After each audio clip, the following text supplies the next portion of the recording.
So there's a news site called thejournal.ie, and they have this cool little thing where some of their readers will keep a journal entry for any just a random given week on what they spend in that week.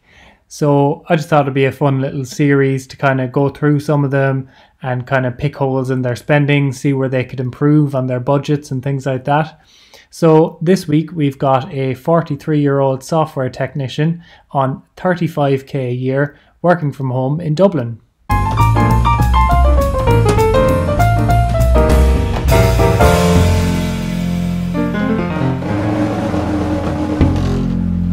So what drew me to the article is the person highlights here that they only put 100 a month into savings and that they actually usually end up dipping into this. So this kind of raised alarm bells to me. I know they're living in Dublin, which is the highest cost of living in all of Ireland, but with the right budget in place, living on 35k, you should be able to be saving a little bit more than that. So let's just take a little bit of a deep dive into how they're allocating their funds and see where the issues arise.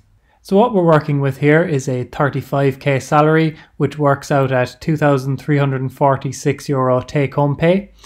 So if we dive into their fixed monthly expenses, we'll see transport is €20 because of lockdown, which is incredible. It's normally 80, so that's a good saving right there. The rent, we're going to assume 800 is out of pocket, and then this 380 is for the housing assistance program, so we won't factor that in. I'm just going to assume that it's 800 is what he's paying. Household bills at €120 for electricity and TV. Again, fair enough. There's not a huge amount you can do with that.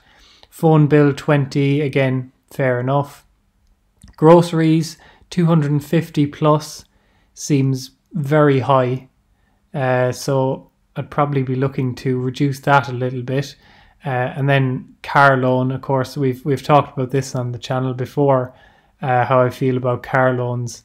I'm just a huge believer in not financing things that go down in value, and a car is just the number one worst example of that. So I'm a big believer in just buy your cars in cash, buy them second hand, a few years old, they've lost the bulk of their value. As long as you buy something decent that's not going to break down on you. But yeah, I mean, if you're looking to save more money, that's a huge area, and especially when you're working from home and have the ability to work from home, you don't need a good car. You just need something that'll get you to the shops. So 200 a month for a car loan is definitely somewhere where you could cut back. And then car insurance, I don't like that that's a monthly expense. I'd rather see that as an annual fee. Maybe they're just saying 56 for the example, but they don't have other monthly breakdown bit like car tax and things. So I'm going to assume that that's actually being paid monthly. So again, paying that annually will save you a nice little bit. Netflix at €7, not too bad. It doesn't look like they've got Spotify or Disney Plus or any of the other subscriptions, or at least they haven't mentioned them here. So just having one of those is actually fine. Swimming pool, €25. I mean, you can't go swimming anymore now, so so they can probably cut back and cancel that. AA, I'm assuming, is Alcoholics Anonymous, €16. Fair enough, you can't argue with that. Anything to do with your health or mental health is money well spent, in my opinion.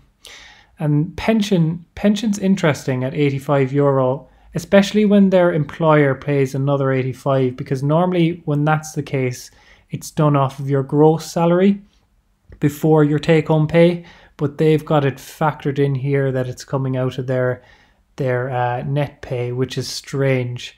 But anyway, we'll factor it in. And then counselling at €70.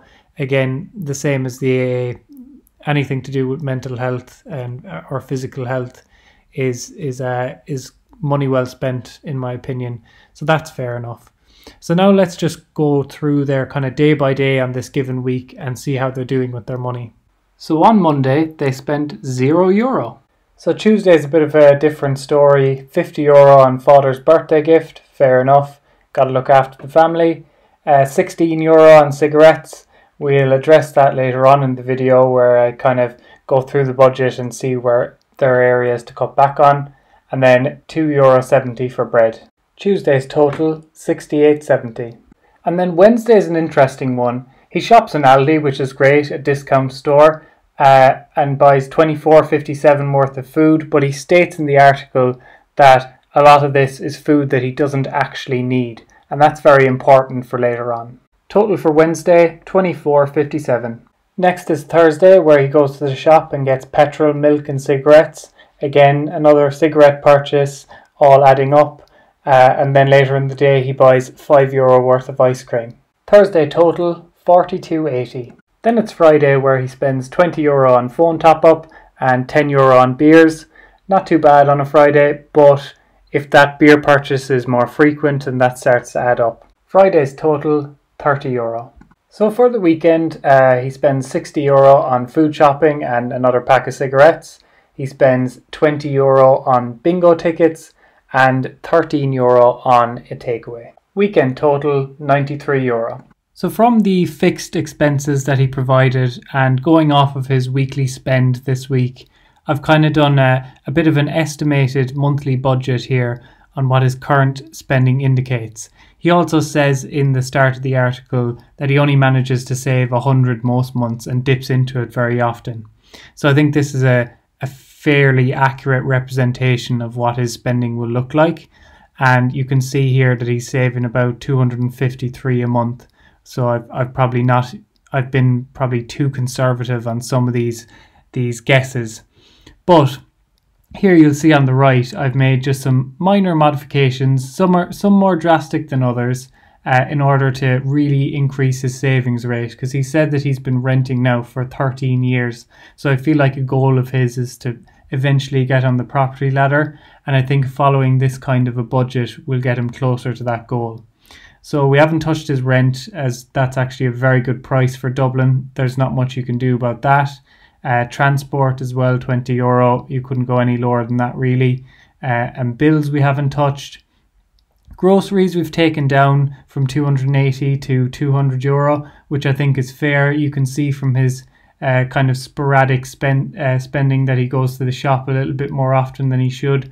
So I think if he just planned out his meals throughout the week, he'd be able to bring it down to about 200. Obviously, we've taken out cigarettes here. It was adding up to €192 a month if he went on his 3 boxes a week. So, you know, better for your overall health and wellness, and better for your wallet too. So I've taken that out. And another thing is the car loan. For me, I just don't think he can afford it at the current budget if he wants to achieve his financial goals. So I'm just saying, you know, sell the car, do without a car for a while if you have to. There will be this in-between phase where you need to build up a little bit of cash in order to buy a cheaper second-hand car. But if that can be taken out of the budget, then that frees up a significant amount of cash. And then phone we didn't change. Car insurance, I took about €6 off a month off of that, as if he does a kind of a sinking fund tactic that I've discussed in another video. I'll link that down below if you want to check that out. And pays his bill annually. You can save up to 7 to 10% on your bill if you do so. Netflix we kept the same. That's fair enough. And then for his self-care, I just took off the swimming, because I feel like especially when we're still in lockdown with pools being closed, that's an easy expense that you can just cut off, and it's not a huge expense to add back in once the pandemic's finished with. And then pension I've left, but I would definitely advise speaking to your employer and finding out if there was a way of being able to take that off your gross pay rather than paying it out of your net income. So that's definitely something that could be changed. And then takeaways I kept the same, but this is another area that you could potentially cut back if you really, really wanted to take this seriously. But yeah, we kept that the same. And then discretionary, we took €50 off of this, which I think is fair. He does bingo. He can continue to do that. And then he gave quite generously to his father as well for his birthday. So that probably won't be happening every month either. So €100 for discretionary, I think is fair enough, which brings our total to 1,540 compared to his previous 2,093. So that gives him a significant amount more wiggle room, and then a saving of €806 per month. So you can see here, even with my generous estimates, he's coming out at about €3,000 per year saving. And if any major event was to happen, like, you know, he needed to repair his car or any sort of emergency like that, that'd really eat into this and make his actual savings fairly insignificant. If you contrast this to my second example, where we've actually 3 times his initial savings at 9.5 grand. And if he wanted to take it a little step further and make a few more cutbacks, he could easily get this up to 10 grand. Now, fair enough, there are a couple of big lifestyle changes here with his cigarettes and his car, but they definitely do pay off in the long run. And you'll see that this is actually a savings amount that if you stayed consistent with it for 4 or 5 years, that's a very healthy down payment on a house, or a very cool $500,000 invested for 25 years at a 6% return. So you can really see just the power of making a few tiny little changes in your budget can set you up for a really strong financial future. So I know this was quite a long video. I hope you guys enjoyed it. If you did, let me know in the comments and I'll do another one. I don't know if it was either entertaining or boring, one of the two, but let me know anyway. Thanks for watching, and I'll see you in the next one.